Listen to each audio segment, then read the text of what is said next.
नमो भगवते वासुदेवाय। जय श्री हरि विष्णु। आज पांपकुशा एकादशी है। आज का व्रत करने से मनुष्य के किए गए सभी पापों से मुक्ति मिल जाती है। तो आज हम एकादशी व्रत की कथा सुनेंगे और एकादशी व्रत का महत्व सुनेंगे। तो सभी अपने हाथ में कुछ न कुछ रखें। आज आपने व्रत रखा है तो भी आप अपने हाथ में कुछ भी फूल की पंखुड़ियाँ या कोई भी अनाज के दाने लेकर श्री हरि विष्णु की कथा सुने, या आपने व्रत भी नहीं किया है तो भी आप प्रेम पूर्वक भगवान की कथा अवश्य सुने। आइए कथा प्रारंभ करते हैं। सभी बोलिए मिलकर श्री हरि विष्णु भगवान माता लक्ष्मी की जय। अर्जुन कहने लगे कि हे जगदीश्वर, मैंने अश्विन कृष्ण एकादशी अर्थात इंदिरा एकादशी का सविस्तार वर्णन सुना। अब आप कृपया करके मुझे अश्विन कुंवार माह के शुक्ल पक्ष की एकादशी के विषय में बतलाइए। इस एकादशी का क्या नाम है तथा इसके व्रत का क्या विधान है? इसका व्रत करने से किस फल की प्राप्ति होती है? कृपया यह सब विस्तार पूर्वक कहिए। भगवान श्री कृष्ण ने कहा, हे कुंती नंदन, आश्विन माह के शुक्ल पक्ष की एकादशी का नाम पांपकुशा एकादशी है। इसका व्रत करने से सभी पाप नष्ट हो जाते हैं तथा व्रत करने वाला अक्षय फल का भागी होता है। अश्विन शुक्ल एकादशी के दिन इच्छित फल की प्राप्ति के लिए भगवान विष्णु का पूजन करना चाहिए।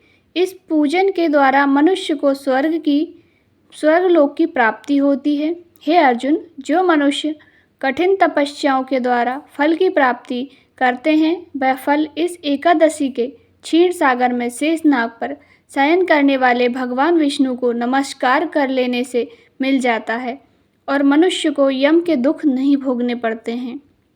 मनुष्य को पापों से बचने का दृढ़ संकल्प करना चाहिए। भगवान विष्णु का ध्यान स्मरण किसी भी रूप में सुखदायक और पापनाशक है, परंतु पांपकुशा एकादशी के दिन प्रभु का स्मरण कीर्तन सभी क्लेशों व पापों का समन कर देता है। जब यमदूत के यहाँ पर यमराज ने इस चमत्कार को देखा तो वह समय में विंध्य पर्वत लिए ही यमलोक वापस लौट गया रहता था। वह बड़ा क्रूर था। उसका सारा जीवन हिंसा, लूटपाट, मदमान और गलत संगति पाप कर्मों में बीता।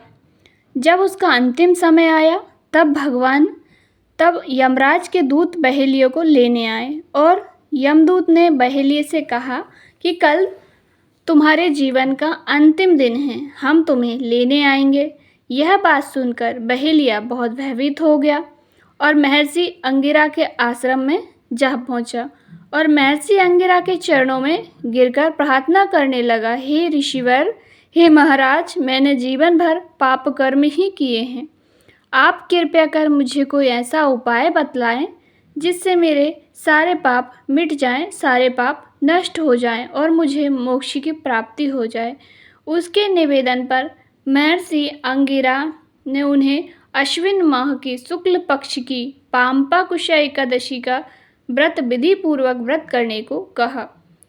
महर्षि अंगिरा के कहे अनुसार जब बहेलिया ने यह व्रत किया और किए गए सारे पापों से छुटकारा पा लिया और इस व्रत के पूजन के बल से भगवान की कृपा से वह विष्णु लोक को चला गया। जब यमराज के दूत ने इस चमत्कार को देखा तो वह बहेलिया को बिना लिए ही यमलोक वापस लौट आए। तो ऐसी है पांपकुशा एकादशी की व्रत कथा। अब अपने हाथ में जो भी कुछ अक्षत या फूलों की पंखुड़ियाँ, कोई भी अनाज रखकर कथा सुनी है तो उन्हें श्री हरि विष्णु के समक्ष अर्पित कर दीजिए। सभी प्रेम से बोलिए जय श्री हरि विष्णु। एकादशी के दिन पांपकुशा एकादशी की जो कथा सुनता है, पढ़ता है एवं हुंकारा लगाता है, भगवान नारायण उसके सभी कष्टों को क्षमा कर देते हैं, सभी पापों को नष्ट कर देते हैं। भगवान नारायण माता लक्ष्मी का विशेष आशीर्वाद प्राप्त होता है। जो भी इस कथा को सुने भगवान उसके सभी मनोरथ को पूर्ण करें। जय श्री हरि विष्णु। ओम नमो भगवते वासुदेवाय नमः।